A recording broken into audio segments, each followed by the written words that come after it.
When Jason Statham walked into a quiet California courthouse, no one expected the international action star to be there for a zoning dispute.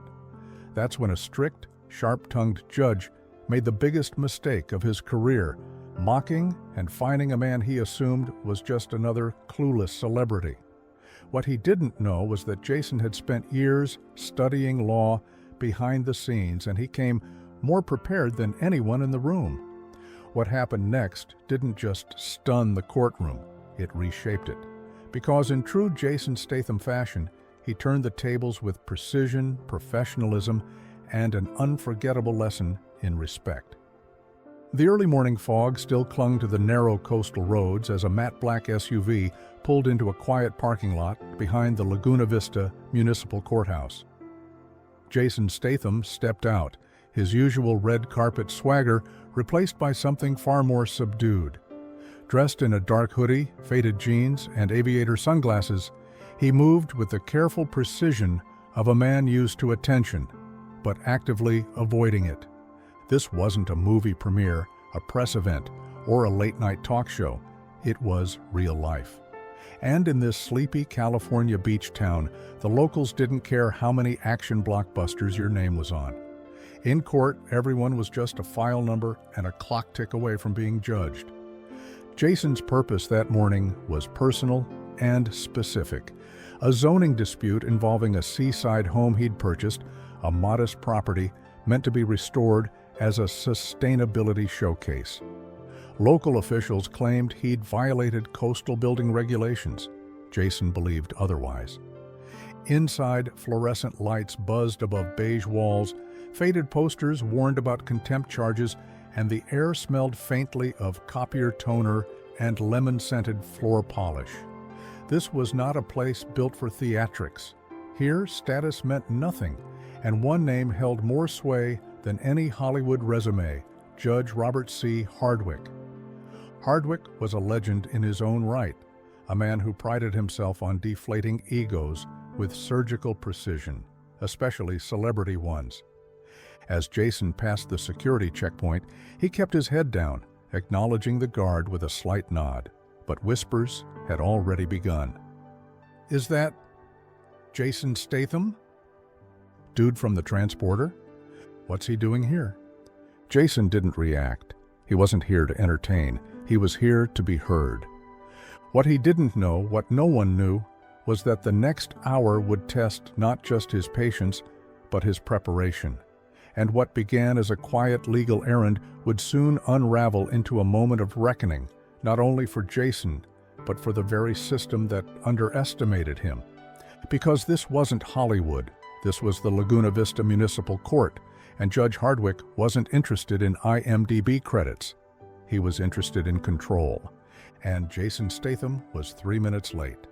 Judge Robert C. Hardwick sat at the elevated bench in courtroom B, his black robe neatly pressed, silver tie clipped perfectly beneath his collar.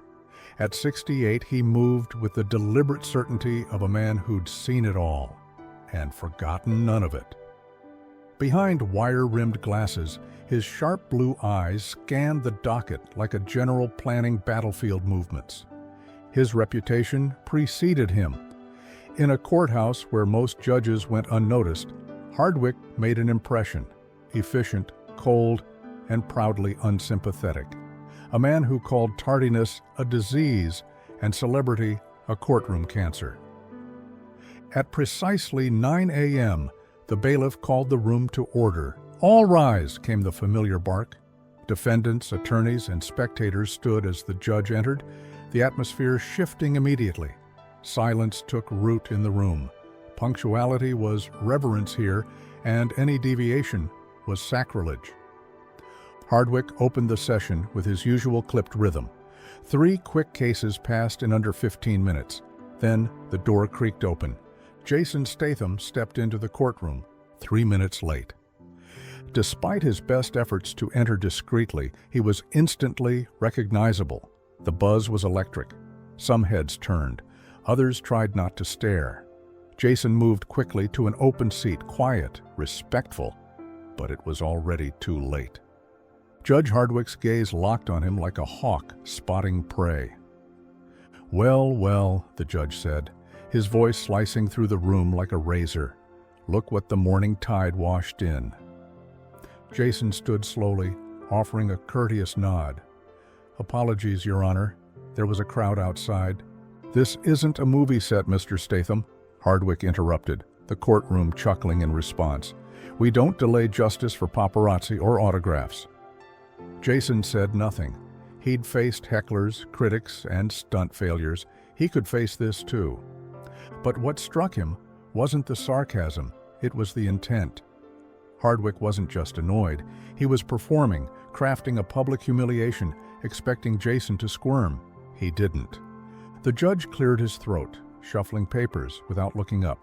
"Next time, try arriving on time like the rest of us mortals." The courtroom laughed again. Jason didn't smile. Because while Judge Hardwick thought he'd clipped a celebrity down to size, he'd unknowingly lit a match near dry kindling. And behind those calm eyes and quiet posture, Jason Statham wasn't bracing for embarrassment. He was getting ready for a legal counterstrike he'd been preparing for weeks. And the courtroom was about to learn. Underestimating Jason Statham was a very bad idea. Judge Hardwick didn't wait for formality. He leaned forward in his chair, elbows planted, fingers laced with the slow menace of a man who'd waited his whole career to dress down someone famous. The room quieted. "Let's be clear," Hardwick began, voice thick with condescension. "You may be a star in Hollywood, Mr. Statham, but here in Laguna Vista, we don't hand out VIP treatment for people who play pretend for a living." Jason stood at the podium, posture relaxed but attentive, saying nothing. The walls seemed to close in, the courtroom gallery now fully engaged, some half smirking, others stunned.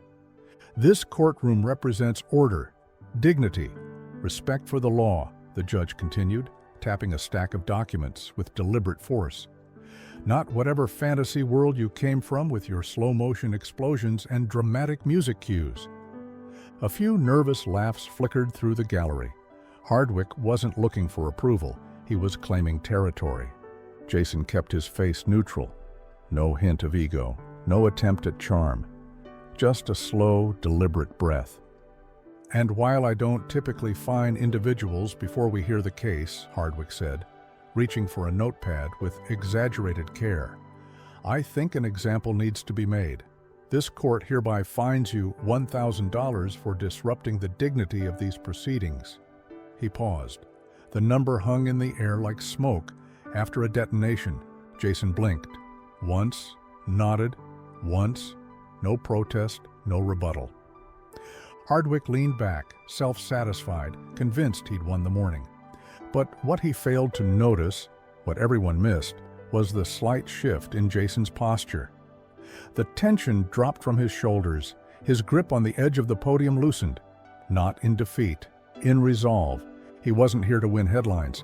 He was here because he knew something Judge Hardwick didn't, something that would change everything. Because behind the calm exterior and silent nod, Jason Statham had come prepared. And now, the stage was set. 3 weeks earlier, a morning breeze drifted through the open sliding doors of a Malibu home perched on a sun-bleached cliff. The ocean stretched endlessly beyond the balcony, a quiet contrast to the chaos Jason Statham was steadily organizing inside. Stacks of property records, municipal zoning codes, and environmental ordinances covered the kitchen island. A whiteboard near the window listed every court date, statute, and legal defense strategy he'd rehearsed.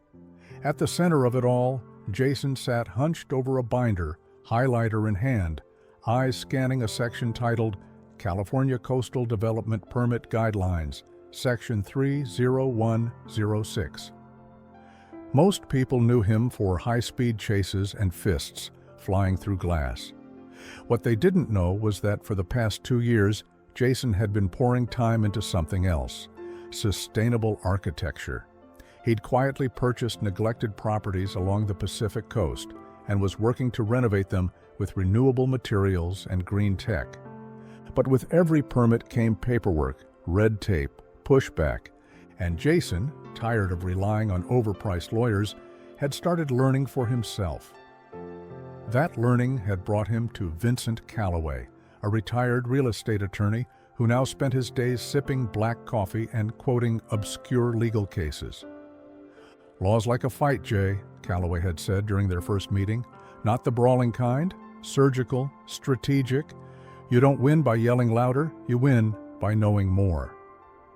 Jason had listened. For weeks, he showed up at Calloway's home every morning, notebook in hand, suit jacket traded for hoodies and joggers. He memorized zoning maps, studied court transcripts, and worked through mock hearings.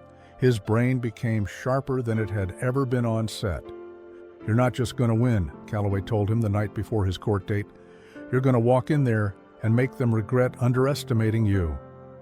And now, back in the present, with Judge Hardwick's $1,000 fine echoing through the courtroom like a gavel of finality, Jason wasn't rattled. He was focused, because this wasn't just a defense anymore.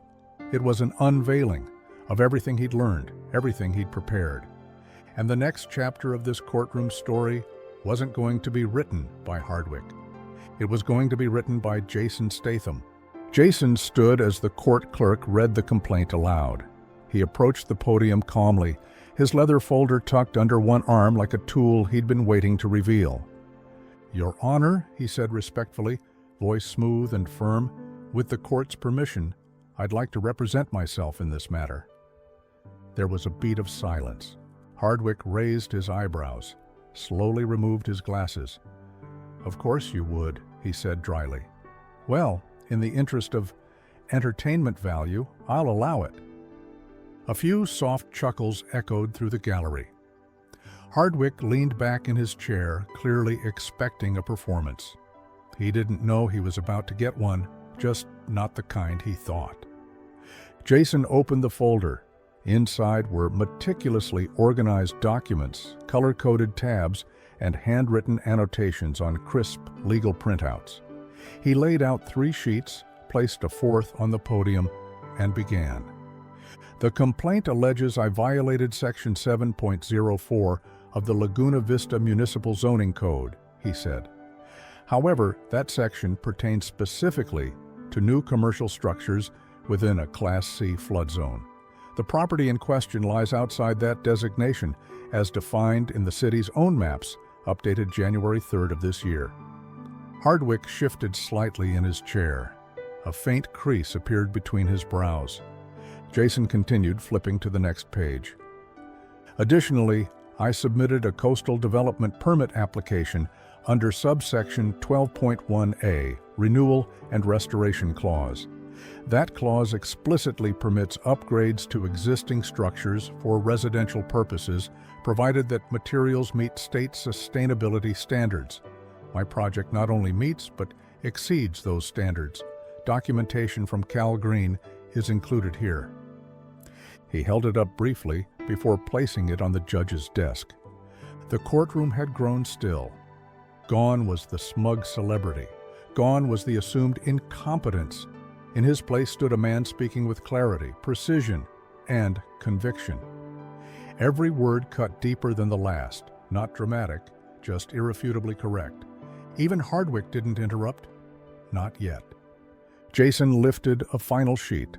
"And for the record," he said calmly, "this court has ruled on a nearly identical case, Broderick vs. Laguna Vista Zoning Board, 2016.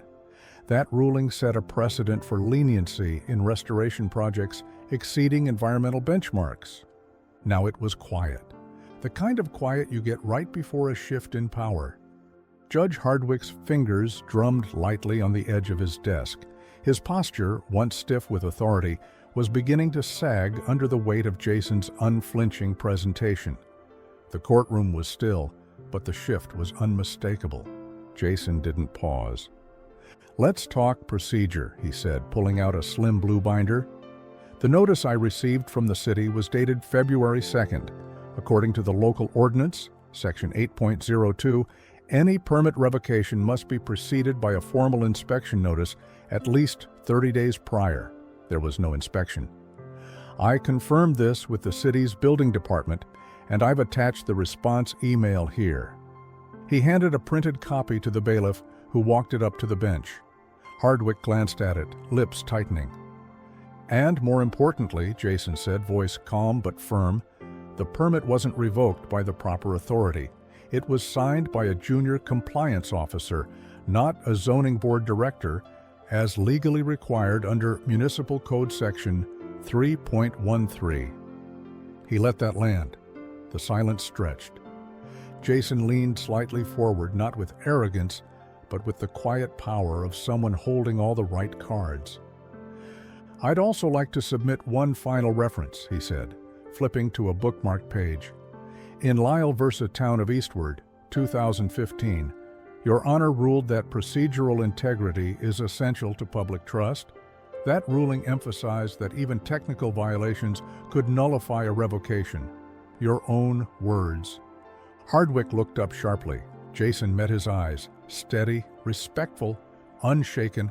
The tension was thick now, but it wasn't coming from Jason. It was leaking out of the bench itself. The courtroom gallery began to shift in energy. Quiet nods, scribbled notes, whispers barely held back. The same people who had chuckled an hour earlier now watched as the robe at the front of the room began to wrinkle. Hardwick cleared his throat. "Well," he said, tone clipped, "Mr. Statham certainly came prepared." Jason said nothing. Because he didn't need to say anything, he'd laid the groundwork, built the case, exposed the contradictions. Now, Judge Hardwick wasn't just looking at an actor, he was looking at someone who had outmaneuvered his courtroom with facts, with law, and with something far more dangerous than fame: preparation. For the next 12 minutes, Jason Statham didn't miss a single step. Standing tall at the podium, he flipped through his binder with smooth precision, each page revealing a new layer to a case the city attorney thought would be over in 10.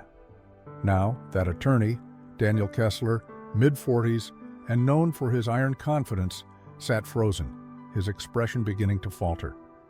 Jason cited precedents like a seasoned litigator, drawing direct parallels between his case and rulings from as far back as 2009. He quoted California zoning articles from memory, pointed out contradictions in the language of the complaint, and calmly referenced environmental incentive programs that legally protected the very renovations the city claimed were unauthorized. The air in the courtroom grew heavier with each passing sentence. No theatrics, no raised voice, just measured, razor-sharp logic that left no room for rebuttal. Even Hardwick, seated high in his judge's chair, stopped shuffling papers.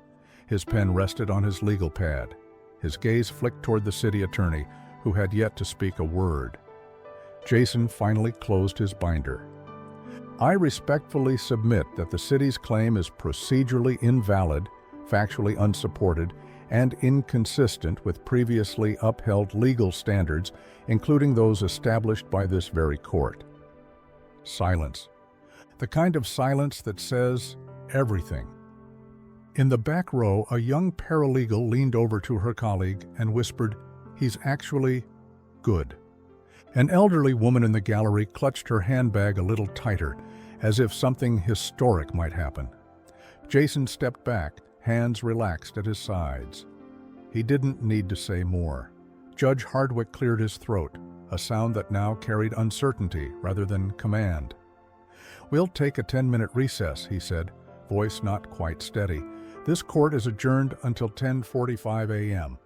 He stood quickly, as though trying to escape his own courtroom. Jason gave a polite nod, gathered his folder, and returned to his seat without a word. But make no mistake, he'd taken the room. And when the judge returned, he'd find the courtroom and his authority no longer in the same shape he'd left it. In the hallway outside Courtroom B, the air buzzed, not with noise but with restrained energy. Court staff huddled near the water cooler, their hushed voices overlapping like wind through leaves. "He's actually right," one whispered, eyes wide. "No joke. He cited precedent better than the city's council," said another, holding a yellow legal pad like it might catch fire. Inside the gallery, a few spectators remained seated, stunned into stillness by what they'd just witnessed. The courtroom hadn't seen anything like it in years. Jason Statham, who entered the building under a cloud of mockery and assumptions, now sat alone at the front, flipping calmly through a stack of papers. He wasn't reviewing, he was organizing. From his briefcase, he pulled a second folder, thinner, marked with a tab labeled Judicial Record, R.C. Hardwick. Inside were public rulings, fine discrepancies, and notes Jason had compiled after reading dozens of local case summaries in preparation. He slid the file forward on the desk and gently placed a stapled report beside it. 3 highlighted cases where Judge Hardwick's rulings directly contradicted each other under similar circumstances. No anger, no vendetta, just the facts. At 10:46, the doors swung open again. Judge Hardwick entered. His robe still pressed, his face still composed, but his walk slower, his eyes more calculating. He sat with deliberate care, giving off the appearance of control that was no longer quite real. "The court is back in session," he said, but the air lacked the thunder it held before. Jason stood and addressed the judge evenly. "Your Honor," he said, voice carrying clear across the quiet room. "With the court's permission, I'd like to submit documentation outlining procedural inconsistencies observed in both the city's handling of this case and this court's own previous rulings." Hardwick blinked, caught. Jason stepped forward and handed the folder to the bailiff. His movement was confident, unhurried. The judge opened it and scanned the top page. His jaw tightened slightly. In the gallery, no one spoke. Even Daniel Kessler, the city's counsel, sat frozen, unsure of what to say, or whether to say anything at all. For the first time that morning, the bench didn't look unshakable. And Jason Statham didn't look like the defendant anymore. He looked like the man in charge. Judge Robert C. Hardwick adjusted his glasses, a pause stretching longer than necessary as he stared at the documentation Jason had submitted. The courtroom remained perfectly still, save for the soft hum of the overhead lights and the quiet scribble of the clerk's pen. Then, at last, he spoke. The voice that emerged was not the same one that had mocked Jason an hour ago. Gone was the sharpened sarcasm. In its place, something more careful, measured, even uncertain. "Mr. Statham," Hardwick began, clearing his throat, "I've reviewed the materials you submitted and I must admit, your presentation was both thorough and well-reasoned." He glanced briefly over his glasses, as if trying to recalibrate what he saw in the man before him. "Your understanding of local zoning law, your documentation of procedural violations, and your citation of precedent are, frankly, on par with experienced counsel. I find no grounds to sustain the complaint brought by the city." Gasps rose faintly from the gallery. Hardwick pressed on. "As for the earlier fine, this court hereby vacates the $1,000 penalty previously issued. Consider it struck from the record." He didn't say I was wrong, but in the language of courtroom power, this was a full concession. Jason gave a respectful nod, his expression composed. "Thank you, Your Honor." He gathered his folder without flourish, closed his briefcase with a quiet snap, and stepped away from the podium. No gloating, no grandstanding, just the calm of a man who came to speak the language of justice and was finally heard. As he reached the back of the courtroom, the bailiff, who'd said nothing all morning, gave him the slightest nod. Jason pushed the door open and stepped into the light outside. Behind him, in a courtroom that had laughed when he walked in, the silence lingered. But this time, it wasn't disbelief. It was respect. By 3 p.m., the transcript had leaked. By 4 o'clock, a local news outlet published the headline, "Judge Tries to Humiliate Jason Statham, Ends Up Praising Him in Open Court." By nightfall, the story exploded. A popular legal YouTuber uploaded a dramatic breakdown titled, "When a Movie Star Outlawyers the Court." It was slick, sharp, and brutal, cutting between Hardwick's early sarcasm and his eventual reversal. Within 24 hours, it had over 10 million views. Twitter and the rest of the internet lit up. Law students shared clips in group chats. Court reform activists retweeted quotes from Jason's statements. Even celebrities chimed in, not with jokes, but with applause. But Jason, he posted just one line to his 9.2 million followers: "Stay sharp. Never let them define your worth." Nothing more. No selfies, no hashtags, just a truth earned the hard way. And then, like always, he got back to work. Weeks later, a photo made quiet rounds on social media. Jason stood in front of a whiteboard in a sunlit community center wearing a t-shirt and jeans, no cameras in sight. Around him sat a group of teenagers, some leaning forward, others scribbling notes, as he pointed to a section labeled, "How to Speak for Yourself in Court." One of the kids asked why he was doing this. Jason smiled, then nodded to the small stack of folders on the desk. "Because one day," he said, "someone's going to try to size you up before you speak. And when that happens, you'll know exactly what to say and how to say it." The workshop was free, the lessons were real, and the message was clear. Justice isn't just for those who know the system, it's for those willing to learn it and brave enough to stand tall when it matters most. This story was intense, but this story on the right-hand side is even more insane.